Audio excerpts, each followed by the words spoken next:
எல்லோருக்கும்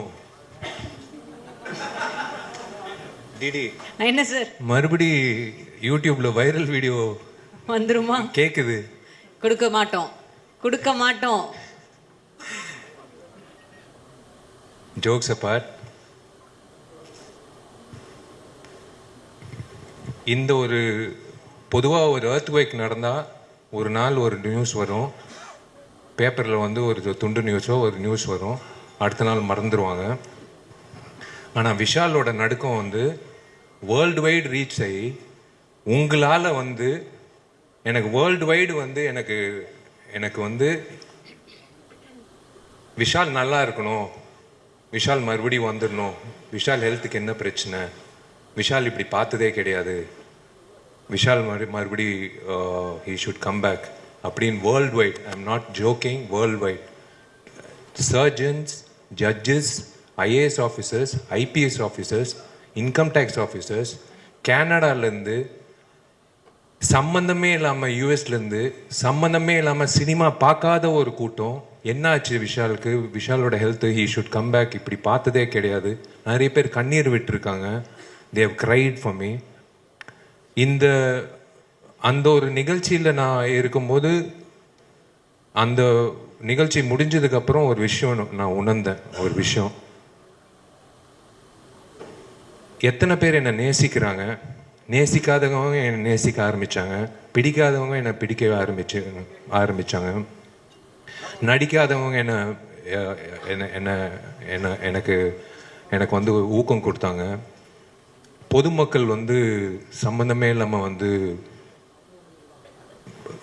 ஒரு கோயில் வாசலில் பூக்காரி அம்மா கேட்டுச்சு, தம்பி உடல்நிலை நல்லா இருக்கான்னு. நல்லா இருக்குமான்னு. ரோட்டில் பெருக்கிற ஒரு அம்மா, பொதுவாக வந்து என் கையில் காசு இருந்தால் நான் கொடுத்துருவேன், ரோட்டில் போகிற ஒரு அம்மா, அதான் ரோட்டு அந்த ப்ளூ ட்ரெஸ் போட்டு பெருக்கிற அம்மா வந்து, தம்பி என்னப்பா ஆச்சு உனக்கு, இந்த மாதிரி கண் கலங்கிட்டேன்.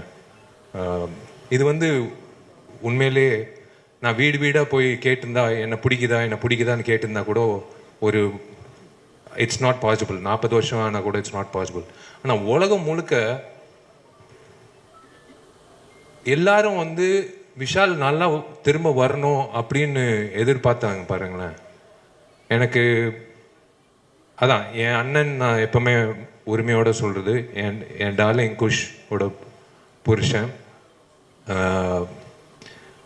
என் அண்ணன் சுந்தர் சார்லேருந்து ஆர்யா, அவன் வந்து I don't know, I was in tears. எல்லாருக்கும் நண்பர்கள் இருப்பாங்க, இப்படி ஒரு நண்பர் கிடைக்கிறது வந்து ஒரு பாக்கியம். நான் ஏதோ ஒரு இடத்துல ஏதோ ஒரு புண்ணியம் செஞ்சுருக்கேன், அவனை வந்து ஒரு நண்பனாக கிடைச்சது. வாசுகிக்கு நான் வந்து கடமைப்பட்டிருக்கேன். உண்மையிலேயே சொல்கிறேன், அந்த ஃபங்க்ஷனில் வந்து doctors told me not to go for the function. They told me you are trembling, you have severe fever, it's more than 1 or 3, you are trembling. நான் ஒரே ஒரு விஷயம், எனக்கு வேஷ்டி சட்டை மட்டும் கட்டி கொடுங்க, நீ கேட்க மாட்டேன், சொன்னால் கேட்க மாட்டேன். நான் கண்ணாடி முன்னாடி போனேன், என் கண்ணாடி முன்னாடி ஒருத்தர் தெரிஞ்சார், சுந்தர்சி.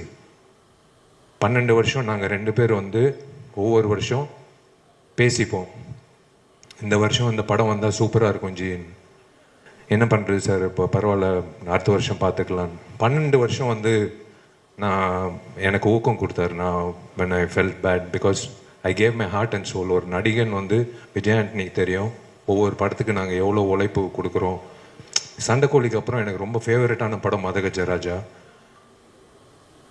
ஒவ்வொரு வருஷம் எனக்கு ஊக்கம் கொடுப்பாரு, கவலைப்படாதீங்க ஜி, எப்போ வந்தாலும் ஜெயிக்கும்னு. ஆனால் உண்மையிலே இந்தியன் ஃபிலிம் ஹிஸ்ட்ரியில் 12 வருஷம் கழித்து ஒரு படம் வந்து மெகா பிளாக் பஸ்டர் ஆனது இந்த படம் தான். இது நான் பதிவு பண்ணிக்கிறேன். It should go in the book of records.